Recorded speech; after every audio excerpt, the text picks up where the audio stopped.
அனைவருக்கும் வணக்கம். ஒரு சின்ன விஷயத்தை ஷேர் பண்ணிக்கிறேன். இந்த வீடியோவை ஃபுல்லாக பாருங்கள், அப்போ தான் புரியும்.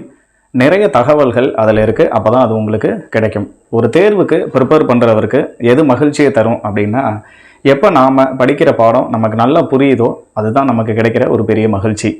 அதுக்கப்புறம் சைக்காலஜிக்கு ஒரு நோட் போட்டுருங்க தனியாக. அந்த நோட்டில் இந்த நோட்ஸை கண்டினியூவாக எழுதிட்டு வாங்க. நம்ம பாடம் ஃபுல்லாக கண்டினியூவாக தான் நடத்த போகிறோம். அதனால் நோட்ஸை நீங்கள் ஓனாக ப்ரிப்பேர் பண்ணிவிட்டு இருங்க. கமெண்ட்டில் நிறைய பேர் டெஸ்ட்டு கேட்டிருந்தீங்க. ஒரு சாப்டர் முடிஞ்ச பின்னாடி அதுக்கான டெஸ்ட்டை கண்டிப்பாக நான் கண்டக்ட் பண்ணுறேன். அதில் மேக்ஸிமம் என்ன கேள்விகள் கேட்கப்படுமோ அந்த கேள்விகள் எல்லாமே உங்களுக்கு டெஸ்ட்டாக கொடுத்துட்றேன். கூகுள் ஃபார்மோ இல்லை ஏதோ ஒரு வழியாக உங்களுக்கு டெஸ்ட்டு வச்சு அதில் என்ன ஸ்கோர் அப்படிங்கிறதும் நீங்கள் தெரிஞ்சுக்கிறதுக்கு கண்டிப்பாக வழி பண்ணலாம். ஸோ எஜுகேஷனல் மெத்தடாலஜியில் உங்களுக்கு எல்லா பகுதியும் உங்களுக்கு கவர் பண்ணுறதுக்கு தொடர்ந்து நம்ம சேனலை ஃபாலோ பண்ணிட்டு இருங்க. நன்றி.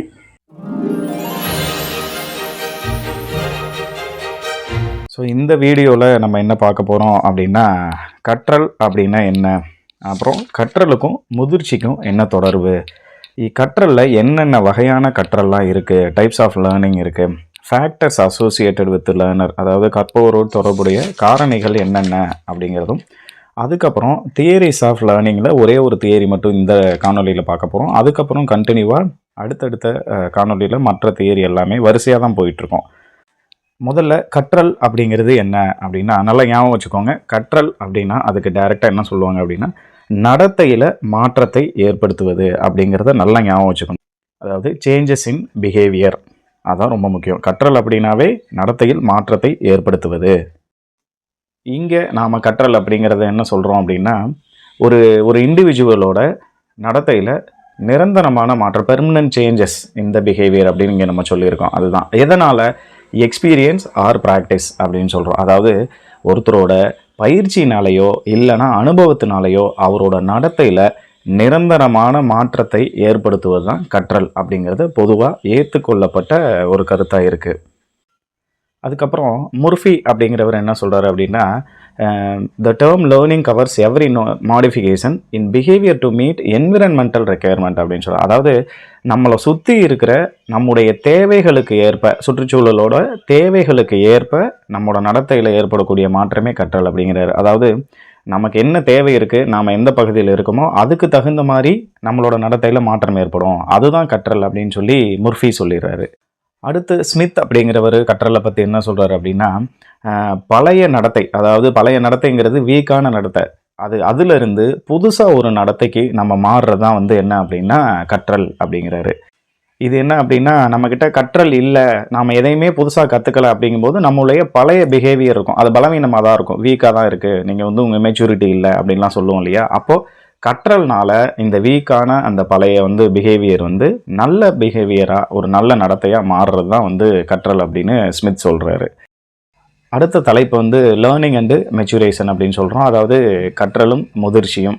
இந்த முதிர்ச்சிக்கும் கற்றலுக்குமான தொடர்பை தான் இந்த தலைப்பு பேசுது. கண்டிப்பாக முதிர்ச்சிக்கும் கற்றலுக்கும் ஒரு பெரிய தொடர்பு, இணைப்பு இருக்குது அப்படின்னு சொல்கிறோம். அதான் maturation closely linked with learning அப்படின்னு சொல்கிறோம். ஏன்னா நெருங்கிய தொடர்பு தான் இருக்குது. நாம் எப்போ ஒரு விஷயத்தை நம்ம நல்ல விதமாக நிறைய கற்றுக்கிட்டு வரோமோ அப்போ ஆட்டோமேட்டிக்காக நமக்கான முதிர்ச்சி அந்த விஷயத்தில் நமக்கு கிடைக்கிது. இப்போ முதிர்ச்சி அப்படிங்கிறத பொதுவான விஷயத்தில் நம்ம சொல்லும்போது பக்குவப்படுதல் அப்படின்னு சொல்லுவோம். அதே மாதிரி தான் இந்த எடுத்துக்காட்டு பார்த்தோம்னா, இந்த குழந்தைங்க ஒரு ஸ்டெப்பாக கற்றுக்கிட்டு வரும்போது சின்ன வயசில் ரொம்ப மெச்சூரிட்டி இல்லாமல் நிறைய விஷயங்கள் பண்ணுவாங்க, நடந்துக்குவாங்க. அதே அவங்க கற்றல் அவங்களுக்கு ரெகுலராக, அதாவது அவங்களுக்கான அனுபவங்கள், சுற்றி இருக்கிறவங்கள பார்க்குறாங்க, நிறைய பேரண்ட்ஸ் சொல்லித்தராங்க, ஸ்கூலில் நிறையா அவங்களுக்கு ப்ராக்டிசஸ், அனுபவங்கள்லாம் கிடைக்கிது. இதெல்லாம் கிடைச்சி வர வர வர அவங்க என்ன ஆகுறாங்கன்னா முதிர்ச்சி கிடைக்கிது. அதனால தான் சின்ன பசங்க அவங்க முதிர்ச்சி குறைவாக, மெச்சூரிட்டி கம்மியாக இருக்கும்போது இருப்பாங்க. அப்புறம் அதுக்கப்புறம் கொஞ்சம் வளர வளர நிறைய அவங்களுக்கு அனுபவம், கற்றல்லாம் நடக்க என்ன ஆகுதுன்னா அவங்களோட மெச்சூரிட்டி லெவல் அதிகமாகுது.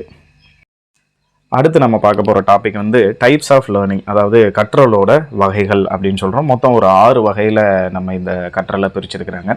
முதல்ல வாய்மொழி கற்றல், அதாவது வெர்பல் லேர்னிங் அப்படின்னு சொல்கிறோம். ஒரு குழந்தை அடுத்தவங்களோட பேசுகிறதுக்கும், குழந்தையுடைய பேச்சு நல்லா டெவலப் ஆகிறதுக்கும், இன்னொருத்தரோட தொடர்பு, கம்யூனிகேஷன் சொல்லுவோம் இல்லையா, அதை வளர்த்துக்கிறதுக்கும் இந்த வெர்பல் லேர்னிங் அப்படிங்கிறது பயன்படுது. இது எப்படி சொல்கிறாங்கன்னா, அக்விசிஷன் ஆஃப் வெர்பல் பிஹேவியர் அப்படின்னு சொல்கிறோம். அதாவது வாய்மொழி நடத்தையை அந்த குழந்தை கற்றுக்கிறது. சின்ன வயசில் நம்ம பேச தெரியாமல் வார்த்தைகளை மாற்றி மாற்றி போட்டு பேசுவாங்க குழந்தைங்க. அதுக்கப்புறம் இந்த வெர்பல் லேர்னிங் மூலமாக என்ன பண்ணிக்கிறாங்கன்னா எப்படி பேசுறது அப்படிங்கிறத கற்றுக்குவாங்க. இதுதான் ஃபஸ்ட்டு. ரெண்டாவது பார்த்தோம்னா மோட்டர் லேர்னிங் அப்படின்னு சொல்லுவோம், இயக்கத்திறன் கற்றல். அதாவது இதை மோட்டர் ஸ்கில்ஸ்ன்னு சொல்லுவாங்க. Learning all type of motor ஸ்கில்ஸ்ன்னு சொல்லுவாங்க. அதாவது எப்படி நடக்க கற்றுக்கிறது, தன்னுடைய கை கால்களை எப்படி பயன்படுத்த கற்றுக்கிறது, இப்போ ஸ்விம்மிங் கற்றுக்கிறது, ஒரு குதிரை ஏற்றத்தை கற்றுக்கிறது, இதெல்லாம் வந்து மோட்டர் லேர்னிங் அப்படின்னு சொல்லுவோம்.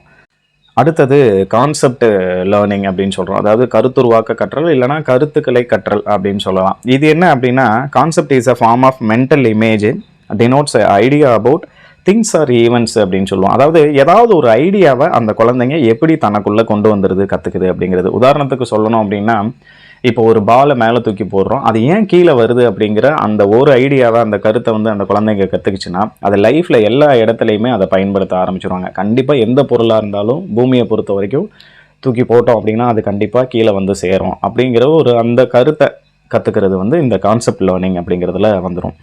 அடுத்தது ப்ராப்ளம் சால்விங், பிரச்சனையை தீர்க்கும் ஒரு கற்றல். இது நம்ம தெரியும். இது வந்து ஹையர் டைப் ஆஃப் லேர்னிங். இதுக்கு என்ன வேணும் அப்படின்னா ஒரு காக்னிட்டிவ் எபிலிட்டி அப்படின்னு சொல்லுவாங்க. அதாவது அறிவுத்திறன் அப்படிங்கிறது வேணும்னு சொல்லுவாங்க. இப்போ ஃபார் எக்ஸாம்பிள் ரீசனிங்னு சொல்லுவோம், அதுக்கப்புறம் திங்கிங்கு, அப்சர்வேஷன், இமேஜினேஷன், இந்த மாதிரிலாம் ஒரு பிரச்சனையை தீர்க்கிறதுக்கு வேணும். ஒரு ப்ராப்ளம் நடக்குது, அந்த ப்ராப்ளத்தை எப்படி சால்வ் பண்ணலாம் அப்படிங்கிறத இந்த குழந்தைங்க கொஞ்சம் கொஞ்சமாக தான் கற்றுக்கிட்டு வருவாங்க. அதுவும் ஒரு வகையான கற்றல் அப்படிங்கிறத இங்கே நம்ம சொல்லிடுறோம். அதுக்கடுத்து சீரியல் லேர்னிங், தொடர் கற்றல் அப்படின்னு சொல்கிறோம். இது வந்து என்ன சொல்லலாம் அப்படின்னா கண்டினியூஸ் லேர்னிங் அப்படின்னு சொல்லலாம். தொடர்ந்து குழந்தைங்க ஒரு ஸ்டெப் பை ஸ்டெப்பாக கற்றுக்கிட்டே வராங்க. எடுத்துக்காட்டு சொல்லணும் அப்படின்னா முதல்ல எழுத்துக்களை குழந்தைங்க கற்றுக்குறாங்க. அதுக்கப்புறம் எழுத்தை வச்சு வார்த்தைகளை கட்டமைக்கிறத கற்றுக்குறாங்க. வார்த்தைகளை வச்சு அதுக்கப்புறம் பெரிய சென்டென்ஸாக ஒரு தொடராக பயன்படுத்த ஆரம்பிக்கிறாங்க. இந்த மாதிரி ஒரு விஷயத்தை ஆரம்பத்திலிருந்து தொடர்ந்து அதுக்கு அடுத்தடுத்த லெவலுக்கு கொண்டு போகிறத வந்து சீரியல் லேர்னிங் சொல்லுவோம். நம்ம ஸ்கூலில் சொல்லித்தரதெல்லாம் சீரியல் லேர்னிங் தான். ஏன்னா 1ஆம் வகுப்பில் சொன்னதுக்கும் 2ஆம் வகுப்பில் சொல்லிக் கொடுக்கறதுக்குமான தொடர்ச்சி அங்கே இருக்கும். அடுத்தது பார்த்தோம் அப்படின்னா பேர்டு அசோசியேட் லேர்னிங், தொடர் இணைப்பு கற்றல் அப்படின்னு ஒன்று சொல்லுவோம். இது என்ன அப்படின்னா ஒரு விஷயத்துக்கும் இன்னொரு விஷயத்துக்குமான ஒரு தொடர்பை கற்றுக்கிறது. இப்போ ஃபார் எக்ஸாம்பிள் அனிமல் அப்படின்னா அனிமலோட தொடர்புடையது. இப்போ டாகு, லயன் இருக்குது, சிங்கம் இருக்குது, நாய் இருக்குது, இதெல்லாம் வந்து அந்த மிருகத்தோட தொடர்புடையது. இந்த மாதிரி ஒரு விஷயத்துக்கும் இன்னொரு விஷயத்துக்குமான தொடர்புகளை கற்றுக்கிறது. இப்போ பறவைகள்னால் அது பறக்கும் அப்படிங்கிறதுக்குமான ரெண்டுக்குமான தொடர்பு இருக்கும். நம்ம பறவை பார்த்தோன்னா கண்டுபிடிக்கிறோம் இல்லையா, அது ரெண்டுக்குமான இணைப்பை கற்றுக்கிறது. இந்த மாதிரி பண்ணுறது வந்து பேர்டு அசோசியேட் லேர்னிங் அப்படின்னு சொல்கிறோம். ஸோ இதுதான் டைப்ஸ் ஆஃப் லேர்னிங். அதில் வந்து மொத்தம் 6 டைப் இப்போ நம்ம பார்த்துருக்கோம். அடுத்த தலைப்பு வந்து ஃபேக்டர்ஸ் அசோசியேட்டட் வித் லேர்னர், கற்பவருடன் தொடர்புடைய காரணிகள். இதை வந்து கற்பவரோட அதாவது லேர்னரை பாதிக்கக்கூடிய காரணிகள்னு கூட நம்ம சொல்லலாம். ஏன் அப்படின்னா இது எல்லாமே அப்படி. ஃபார் எக்ஸாம்பிள் ஃபஸ்ட்டு வந்து learners mental and physical health, அதாவது கற்பவருடைய மனநலனும் உடல் நலனும் கற்றலை பாதிக்குமா அப்படின்னு கேட்டால் கண்டிப்பாக பாதிக்கும். மனசு சரியில்லை, நான் படிக்கலை அப்படிம்போம், சரியா? அதே மாதிரி என்னால் ஹெல்த் இஷ்யூ, அதனால் என்னால் கான்சன்ட்ரேட் பண்ண முடியல, படிக்க முடியல அப்படின்னு சொல்லுவோம். அதனால் கண்டிப்பாக ஒரு கற்பவருடைய மனநலனும் உடல் நலனும் படிக்கிறதுக்கு கற்றலுக்கு ரொம்ப கண்டிப்பாக முக்கியம். அதனால் இது ஒரு நல்ல முக்கியமான ஒரு காரணி இது. அடுத்தது கற்பவரோட அடிப்படை திறன், பேசிக் பொட்டென்ஷியல் ஆஃப் த லேர்னர் அப்படின்னு சொல்லுவோம். நம்ம சொல்லுவோம் இல்லையா, அவனுக்கு நார்மலாகவே அப்படிதான்ப்பா, அவனுக்கு கணக்கு மட்டும் சரியாக வராது. இது வந்து அடிப்படையாக பிரச்சனை. அவனுக்கு இன்னர் பொட்டென்ஷியல்னு சொல்லுவோம் இல்லையா, ஒருத்தருடைய உள்ளார்ந்த திறனில் இருக்கக்கூடிய பிரச்சனை. அவனால் ஸ்லோவாக தான் படிக்க முடியும். ஒருத்தர் வந்து ஒரு விஷயத்த சொன்னால் உடனே படிச்சுருவாங்க. இன்னொருத்தரால் அது ஒரு 3 தடவை சொன்னால் தான் படிக்க முடியும். இன்னொரு குழந்தைக்கு பெரிய ப்ராக்டிஸ் தேவைப்படும். ஸோ அந்த மாதிரி இருக்கிறத சொல்ல வருது. இதுவும் ஒரு ஃபேக்டர். நம்ம எல்லாரையும் ஒரே தட்டில் வச்சு எல்லாரையும் ஒரே அளவில் படிச்சிருக்காங்களா அப்படிங்கிறத நம்மளால் வந்து அளவிட முடியாது. ஸோ அதை சொல்ல வர்றது தான். அதனால் இதுவும் பாதிக்கும். அந்த மாதிரி குழந்தைங்களும் நம்ம பள்ளிக்கூடத்தில் இருக்காங்க. ஒரு வகுப்பில் எல்லா குழந்தைங்களும் நல்லா படிக்கிறவங்களா, உடனே சொல்கிறத புரிஞ்சுக்கிறவங்களா இருக்க மாட்டாங்க. அவர்களுக்காக எக்ஸ்ட்ரா வந்து நம்ம நிறைய பயிற்சிகள் தேவைப்படும். ஸோ அதுதான் இந்த பாயிண்டில் சொல்ல வருது. அதுக்கு அடுத்து the level of aspiration and achievement motivation சொல்கிறோம். அதாவது அவாவு நிலை, அது ஆசை அப்படிங்கிற வார்த்தையும் சொல்லலாம், அடைவு ஊக்கம் அப்படின்னு சொல்கிறோம். அதாவது ஒரு குழந்தைகிட்ட ஒரு விஷயத்தை கற்றுக்கிறதுக்கு நிறைய அவாவு நிலை அப்படின்னா ஒரு பெரிய ஆசை இருக்கணும்.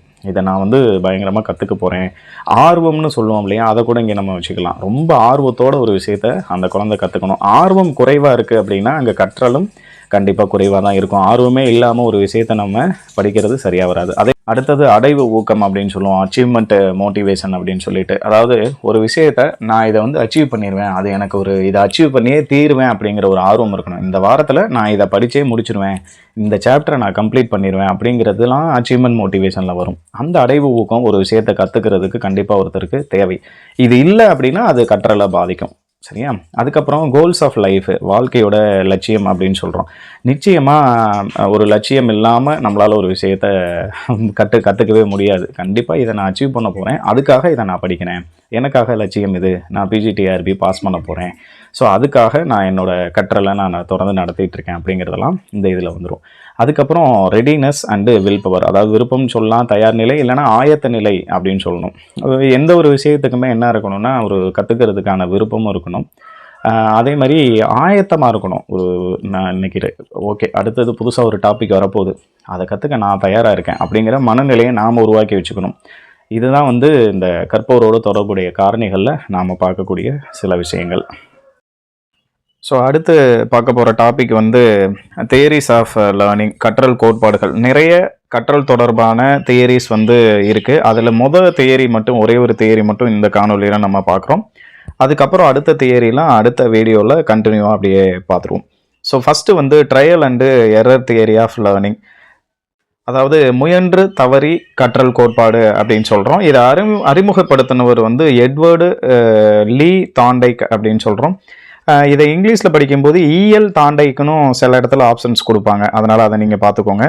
ஸோ இந்த நேமை ஞாபகம் வச்சுக்கோங்க. தமிழில் கொடுக்கும்போது கூட இஎல் தாண்டைக் அப்படின்னு கொடுப்பாங்க, எட்வர்டு எல் அப்படின்வாங்க, லீ தாண்டைக் அப்படின்வாங்க. இதை ஞாபகம் வச்சுக்கோங்க. ஸோ இவர் எக்ஸ்பெரிமெண்ட்டுக்கு என்ன விலங்குகளை பயன்படுத்தியிருக்கிறார் அப்படின்னா கோழி, அப்புறம் ஒரு எலி, அப்புறம் ஒரு பூனை, இந்த 3 விலங்கையும் பயன்படுத்தியிருக்காரு. இது ஆப்ஷனில் கொடுத்து கேட்கலாம், அவர் பயன்படுத்தினது என்ன அப்படின்னு சொல்லிட்டு கேட்கலாம். ஸோ அந்த எக்ஸ்பெரிமெண்ட் என்ன அப்படிங்கிறத நம்ம பார்ப்போம். ஸோ இந்த எக்ஸ்பெரிமெண்ட்டு, இதை நீங்கள் இந்த பிக்சரில் இருக்குது, இதை பார்த்தாவே உங்களுக்கு தெரியும். ஒரு பூனை ஒரு பசில் பாக்ஸ், ஒரு புதிர் பெட்டிக்குள்ளே வந்து அந்த பூனையை அடைச்சி வச்சிடுறாங்க. அந்த பாக்ஸுக்கு வெளியே என்ன வச்சிடுறாங்கன்னா ஒரு மீன் துண்டு ஒரு சின்ன டப்பாவில் வச்சிடுறாங்க. இப்போ அந்த பூனை வந்து பாக்ஸை விட்டு வெளியே வந்தால் அந்த மீன் துண்டை எடுத்து சாப்பிட்டுக்கலாம். இதுதான் அதுக்கான அந்த ஒரு சோதனை. இப்போ இதில் அந்த பாக்ஸை விட்டு வெளியே வர்றதுக்கு ஒரே ஒரு வழி மட்டும்தான் இருக்கும். அந்த வழியும் எப்படி திறக்கும் அப்படின்னா, அதில் உள்ள ஒரு லேட்ச் இருக்கும், அந்த ஒரு லிவர் மாதிரி, அதை தட்டுனா மட்டும்தான் அந்த பூனையால் பாக்ஸை விட்டு வெளியே வர முடியும். வந்தால் அந்த மீன் துண்டை எடுத்து பூனை சாப்பிட்டுக்கலாம். இதுதான் அதுக்கான பரிசோதனை. முதல்ல அந்த பூனை என்ன பண்ணுது அப்படின்னா, தப்பும் தவறுமா ஒரு சில விஷயங்களை செய்யுது. அதாவது அந்த பாக்ஸை விட்டு வெளியே வர்றதுக்காக எதையோ தட்டி பார்க்குது.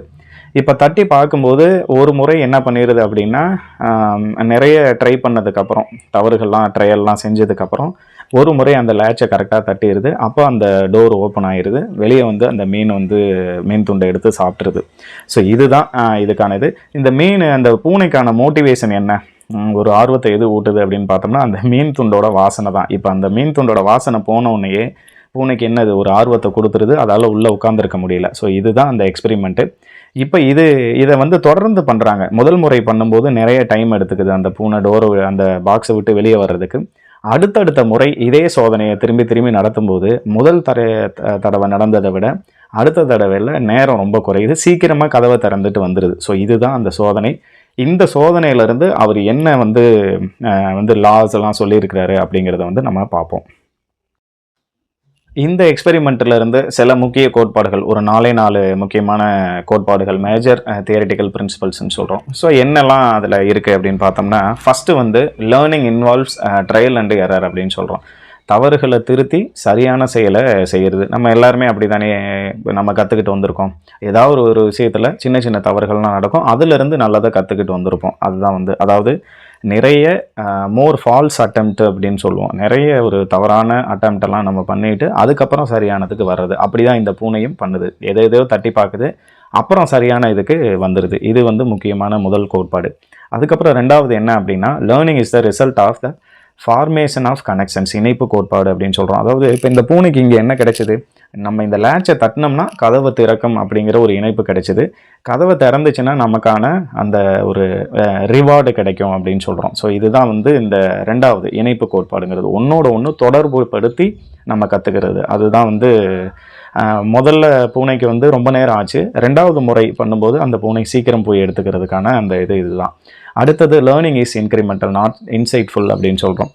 லேர்னிங் அப்படிங்கிறது வந்து தொடர்ந்து கற்றுக்க இன்னும் நமக்கான கற்றல் அதிகமாகிட்டே இருக்கும். அதாவது இன்க்ரிமெண்டல்னு இங்கே என்ன சொல்கிறோம் அப்படின்னா, நாம் கற்றுக்கிற விஷயம் இன்னும் நிறைய மெருகேற்றப்படும். இது வந்து ஒரு தனி நுண்ணறிவு அப்படின்லாம் சொல்ல மாட்டாங்க. கற்றல் வந்து கற்றல்னால இப்படி இதாகுதுன்னு, தொடர்ந்து பயிற்சினால் அது நமக்கு கிடைக்குது அப்படின்னு சொல்கிறது தான் 3rd கோட்பாடு. அதுக்கப்புறம் 4th வந்து learning is direct not mediated by ideas அப்படின்னு. ஏன்னா இது நேரடி அனுபவங்களால் ஆனது. இப்போ அந்த பூனைக்கு வந்து நம்மளே சொல்லுவோம்ல, ஒரு சைக்கிளை நேரடியாக ஓட்டுறதுக்கும் அந்த சைக்கிளை எப்படி ஓட்டுறதுங்கிறத நம்ம படிக்கிறதுக்குமான ஐடியாவுக்குமான வித்தியாசம் நிறைய இருக்குது. நேரடியாக ஓட்டுறதுங்கிறது நம்ம அனுபவத்தினால கற்றுக்குறோம்.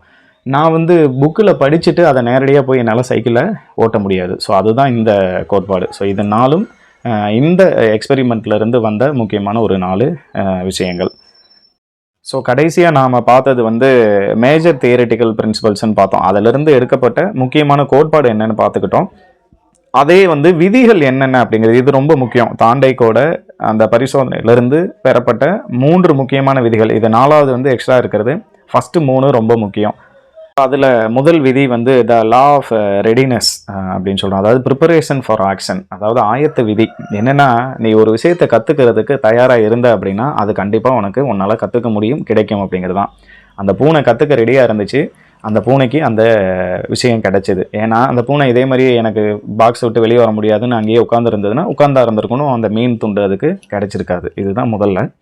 2வது விதி வந்து த லா ஆஃப் எஃபெக்ட், அதாவது விளைவு விதி அப்படின்னு சொல்கிறோம். அதாவது என்ன, அந்த பூனைக்கு அந்த பாக்ஸை விட்டு வெளியே வர்றதுனால என்ன கிடைக்குது, ஒரு ரிவார்டு கிடைக்குது. என்னது, அந்த மீன் துண்டு அப்படிங்கிற ஒரு ரிவார்டு கிடைக்குது. இப்போ நாம் ஒரு விஷயத்தை செய்யும்போது நமக்கு ரிவார்டு கிடைக்குது, நல்லது நடக்குது, காசு கிடைக்குது, சாப்பாடு கிடைக்குது, ஏதோ ஒரு பரிசு கிடைக்குதுன்னா அது என்ன ஆகும் அப்படின்னா நம்முடைய கற்றலை அதிகப்படுத்தும். அதே மாதிரி பனிஷ்மெண்ட் ஏதாவது கொடுத்தோம் அப்படின்னா அது வந்து நம்மளை வந்து டிஸ்கரேஜ் பண்ணும். அதாவது ரிவார்டுங்கிறது நம்மளை மோட்டிவேட் பண்ணும், என்கரேஜ் பண்ணும்.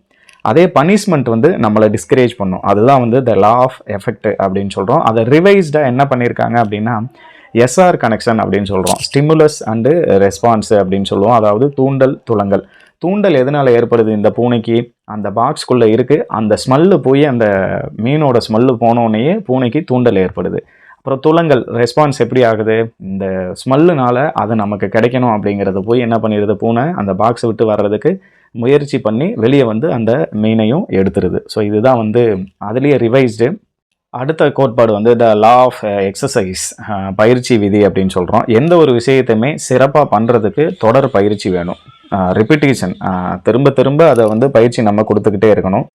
நம்முடைய கற்றல் வந்து சிறப்பாக நடக்கணும் அப்படின்னா ஒரு விஷயத்தை திரும்ப திரும்ப பயிற்சி பண்ணும்போது தான் அது நமக்கு நல்ல ஒரு கற்றல் விளைவை கொடுக்கும் அப்படிங்கிறது தான் அந்த லா ஆஃப் எக்ஸசைஸ் அப்படிங்கிறது. இதுக்கப்புறம் கடைசியாக தியரி ஆஃப் ஐடென்டிக்கல் எலிமெண்ட்ஸ் அப்படின்னு சொல்கிறோம், ஒத்தக்கூறு கோட்பாடு அப்படின்னு சொல்கிறோம்.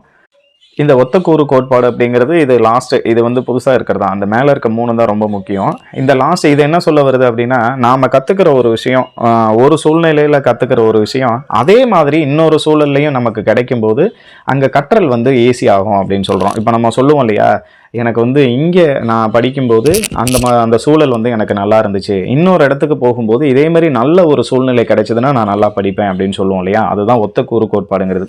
ஒருவேளை நாம் இங்கே படிச்சுட்டு இன்னொரு இடத்துக்கு போகும்போது அங்கே வந்து எனக்கு சூழல் சரியில்லை அப்படின்னும் போது அங்கே என்னுடைய கற்றல் வந்து பின்தங்க ஆரம்பிக்கும். ஸோ இதை சொல்ல வரது தான் தியரி ஆஃப் ஐடென்டிக்கல் எலமெண்ட்ஸ் அப்படிங்கிறது. ஸோ கொஸ்டின்ஸ் அப்படின்னு வரும்போது நான் சொல்லியிருந்தேன், கற்றல் அப்படிங்கிறது என்ன அப்படின்னா நான் இந்த வீடியோவில் ஃபஸ்ட்டு சொல்லியிருக்கேன், அதை பார்த்துக்கோங்க. அதுக்கு அடுத்து கற்றல் முதிர்ச்சியோடு தொடர்புடையதா, இந்த கூற்று சரியானதா அப்படின்னு கேட்டிருக்கோம். ஏன்னா இந்த சைக்காலஜி பொறுத்த வரைக்கும் டைரக்ட் கொஸ்டின்ஸ் ஒரு 50%னா அப்ளிகேஷன் டைப் கொஸ்டின்ஸ் வந்து ஒரு 50% வரும். அதாவது ஏன்னா நம்ம மாணவர்களை புரிஞ்சுக்கிறோமா, இந்த கான்செப்டை நம்ம எந்த அளவுக்கு அண்டர்ஸ்டாண்ட் பண்ணியிருக்கோம் அப்படிங்கிறத டெஸ்ட் பண்ணுற மாதிரி வரும். ஸோ அதை பார்த்துக்கோங்க. அதுக்கடுத்து கற்றல் வகை, இதுக்கெல்லாம் ஆன்சர் வந்து நீங்கள் இது பண்ணணும், நான் இதில் இருக்கிறத சொல்கிறது இல்லை. ஸோ நீங்கள் இதுக்கு என்ன ஆன்சர் அப்படிங்கிறத நீங்கள் இது பண்ணிக்கோங்க. ஏன்னா அதுக்கு தான் உங்களை நோட்ஸ் எடுக்க சொல்கிறது. எப்போவுமே நோட்ஸ் ப்ரிப்பேர் பண்ணிங்க, தனி நோட் ஒன்று போட்டுக்கோங்க. நம்ம சப்ஜெக்ட் மட்டும் இல்லை, எந்த சப்ஜெக்டாக இருந்தாலும் சரி உங்களுக்கு ஓனாக ஒரு நோட்ஸ் நீங்கள் ப்ரிப்பேர் பண்ணுங்கள். கற்றலில் எத்தனை வகைகள் இருக்குது அப்படிங்கிறத நம்ம பார்த்துருக்கோம். ஒருவரது உடல்நிலை அல்லது மனநிலை வந்து கற்றலை பாதிக்குமா, இதெல்லாம் அப்ளிகேஷன் டைப்பு. ஏன்னா கேட்பாங்க, இதையே வந்து ஒரு சூழலில் கொடுத்து அதிலிருந்து கேள்வி கேட்க வாய்ப்பு இருக்குது. அதுக்கப்புறம் முயன்று தவறி கற்றல், அந்த ட்ரையல் அண்ட் எரர் மெத்தடை வந்து இன்ட்ரடியூஸ் பண்ணவர் யார் அப்படின்னு சொல்கிறோம். அப்புறம் தாண்டைக் பயன்படுத்திய விலங்குகள், ஏன்னா நிறைய காம்பினேஷனில் விலங்குகள் கொடுத்துட்டு சரியான காம்பினேஷன் எதுன்னு கொடுப்பாங்க. ஒருவேளை ஒரு ஆப்ஷனில் வந்து பூனைக்கு பதிலாக வேறு ஒரு விலங்கை கொடுத்துட்டு இது கரெக்டாக அப்படின்ற மாதிரி வரும், அது பார்த்துக்கோங்க. அடுத்தது எஸ்ஆர் கனெக்ஷன் அப்படின்னா என்ன, நம்ம ஸ்டிமுலஸ் ரெஸ்பான்ஸ்னு சொன்னோம் இல்லையா, அப்படிங்கிறது என்ன அப்படிங்கிறத பார்த்துக்கோங்க. அதுக்கு அடுத்து ஒருவரது கற்றலை பாதிக்கக்கூடிய காரணியாக அடிப்படை திறன் காரணமாகுமா அப்படின்னு சொல்கிறோம். அதாவது ஒருத்தருடைய என்ன பொட்டென்ஷியல், அவனால் நிஜமாகவே அவனுடைய லெவல் அப்படிதாங்கிறது பாதிக்குமா அப்படின்னு நம்ம சொல்லியிருக்கோம் இதில். ஸோ அதை பார்த்துக்கோங்க. ஸோ இதுதான் இந்த கான்செப்டை பொறுத்த வரைக்கும். அடுத்ததில் வந்து கற்றல் கோட்பாடுகளில் தியரிஸை இவர் தாண்டைக் பண்ண மாதிரி இன்னும் நிறைய கோட்பாடுகள் இருக்குது. அதை பற்றி நாம் அடுத்த கிளாஸில் டிஸ்கஸ் பண்ணுவோம். நன்றி.